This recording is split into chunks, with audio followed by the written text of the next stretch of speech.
এখন যদি আমরা 1/√3 আর √3 তে √5 যদি লিখি, আর এখানে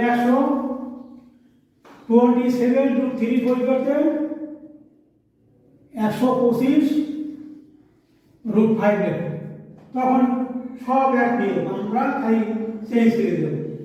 এই এর পরিবর্তে 1/√5, সাধারণ অনুপাত এই 1/√5 1 বা 1/√5 উল্টে গেলে √5, এই এরকম পদ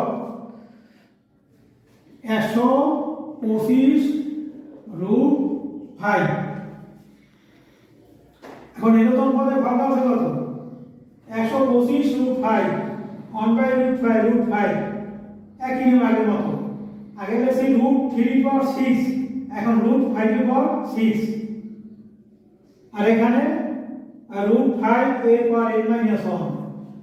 এখন এখানে √5 এর পর 6 আর এসে 2 তাই √5 এর পর 8 আর √5 এর পর n-1 একই বেস বাদ যায়।